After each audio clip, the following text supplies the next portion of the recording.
Ethanol ಆಗಲಿ by products ಮೊಲಸಿಸ್ ಆಗಲಿ ಎಲ್ಲಿ ಉಪಯೋಗ ಬರ್ತಾ ಇದೆ. ಕೇಂದ್ರ ಸರ್ಕಾರ ಅದಕ್ಕೇನಾದ್ರು ವಿಶೇಷವಾಗಿ ಅನುದಾನಗಳನ್ನ ಬಿಟ್ಟು ಸಕ್ಕರೆ ಮಾಲೀಕರಿಗಾಗ್ಲಿ ಅನುಕೂಲ ಮಾಡ್ತಾರೆ. ನಾನು ಸಕ್ಕರೆ ಮಾಲೀಕರ ಪರವಾಗಿ ನಾನು ಮಾತಾಡ್ತಾ ಇಲ್ಲ, ನನಗೆ ಮುಖ್ಯ ರೈತರದೇ ಮುಖ್ಯ.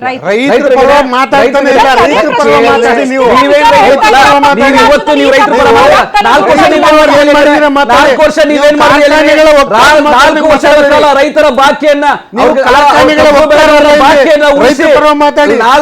ವರ್ಷಗಳ ಕಾಲ ಕಬ್ಬು ಬೆಳೆಗಾರರ ಬಾಕಿಯನ್ನ ಉಳಿಸಿ ಅವ್ರ ಬೆಲೆ ರಾಜ್ಯದಲ್ಲಿ ಯಾಕೆ ಈ ಸಮಸ್ಯೆಗಳು ಕಾಣಿಸ್ತಾ ಇಲ್ಲ? ಮಹಾರಾಷ್ಟ್ರ, ಪಂಜಾಬ್ ಅಲ್ಲಿ ಯಾಕೆ ಸಮಸ್ಯೆಗಳು ಆಗ್ತಾ ಇಲ್ಲ? ಕಬ್ಬು ಬೆಳೆಯುವಂತಹ ಜಾಸ್ತಿ ರಾಜ್ಯಗಳಲ್ಲಿ ಆ ರಾಜ್ಯಗಳ ತಕ್ಕನಾಗಿ ಅಲ್ಲಿ ತೀರ್ಮಾನಗಳು ಮಾಡ್ತಾರೆ. ನಮ್ಮ ರಾಜ್ಯದಲ್ಲಿ ರೈತರಿಗೆ ಮೂಲ ಏನ್ ಖರ್ಚಾಗುತ್ತೆ ಅದಕ್ಕೆ ಎಷ್ಟು ಆದಾಯ ಮಾಡಬೇಕು ಅನ್ನೋದನ್ನ ಸರ್ಕಾರ ವೈಜ್ಞಾನಿಕವಾಗಿ ತೀರ್ಮಾನ ಮಾಡುತ್ತೆ. ಹಾಗಾಗಿ ಇವತ್ತೇನು 3,400-500 ಕೇಳ್ತಾ ಇದಾರಲ್ಲ, ಅದನ್ನ ತೀರ್ಮಾನ ಸರ್ಕಾರ ಮಾಡುತ್ತೆ. ಇವತ್ತು 3,200 ರೂಪಾಯಿ ಸರ್ಕಾರ ಒಪ್ಪಿಗೆ ಇದೆ, ಸರ್ಕಾರದ ಒಪ್ಪಿಗೆ ಇದೆ. ಅದೆಲ್ಲದೂ ತಲುಪ್ತಾ ಇದೆ ಅಂತ ಹೇಳಿದ್ರಿ ನೀವು. ಮಹೇಶ್ ಸರ್, ನೇರವಾಗಿ ಹೋಗ್ತೀನಿ. ಮಹೇಶ್ ಸರ್, ಈಗ ರೈತರಿಗೆ ಕಬ್ಬು ಕಟಾವ್ ಮಾಡಿ ಫ್ಯಾಕ್ಟರಿ ಕಳಿಸೋ ತನಕ 1 ಟನ್ಗೆ ಎಷ್ಟು ಸಿಗ್ತಾ ಇದೆ ಸರ್ ಸರ್ಕಾರದ ಕಡೆಯಿಂದ ಅಧಿಕೃತವಾಗಿ? ಅವ್ರ ಬೆಲೆ ನಿಗದಿ ಮಾಡಿದೀವಿ, 3,000 ರೈತರನ್ನ ತಲುಪ್ತಾ ಇದೆ ಅಂತ ಹೇಳ್ತಾ ಇದ್ರು ಕಾಂಗ್ರೆಸ್. ಅಷ್ಟು ತಲುಪ್ತಾ ಇದೆಯಾ ಸರ್? 3,000 ರೈತರನ್ನ ತಲುಪ್ತಾ ಇದೆಯಾ?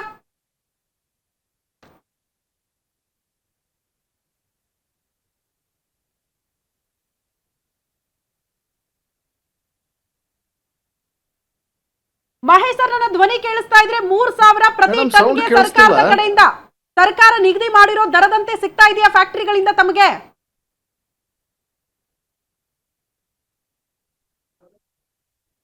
ಮೇಡಮ್ ಸೌಂಡ್ ಓಕೆ, ಸಂಪರ್ಕ ಸಾಧ್ಯ ಆಗ್ತಾ ಇಲ್ಲ. ಅವರಿಂದ ಒಂದು ಕ್ಲಾರಿಟಿ ಸರ್ಕಾರ ನಿಗದಿ ಮಾಡಿರೋದನ್ನ ಕಾರ್ಖಾನೆಗಳು ಕೊಡಲೇಬೇಕು.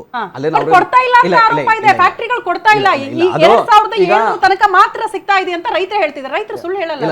ರೈತರು ಸುಳ್ಳು ಹೇಳಲ್ಲ. ಬಟ್ ನನಗೆ ಈಗ ನಾನು ಕಾರ್ಖಾನೆ ಮಾಲೀಕರ ಜೊತೆ ಅಥವಾ ನಾನು ಮಾತಾಡಿಲ್ಲ. ಬಟ್ ಸರ್ಕಾರ ನಿಗದಿ ಮಾಡಿರತಕ್ಕಂಥದ್ದೇನು, ಅವ್ರಿಗೆ ಹೋಗ್ಬೇಕಾಗಿರ್ತಕ್ಕಂಥದ್ದೇನು ಅದು ಸ್ಪಷ್ಟವಾಗಿ 3,000 ರೂಪಾಯಿ ಇದೆ.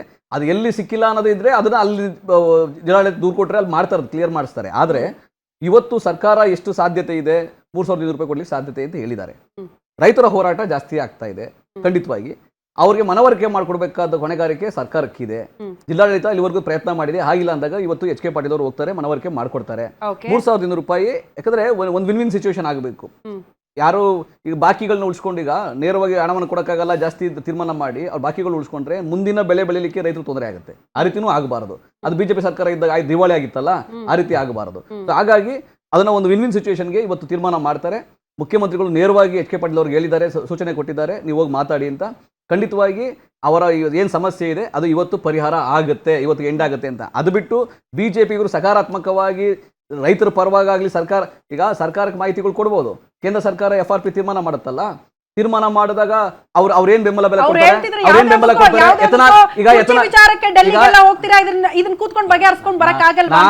ನಾವು ಹೋರಾಟ ಮಾಡಿ ನಾವು ತಗೊಂಡ್ಬಂದಿರೋದು. ರೈತರಿಗೆ ಬೆಂಬಲ ಬೆಲೆ ಆಗ್ಲಿ, ರೈತರಿಗೆ ಧೈರ್ಯ.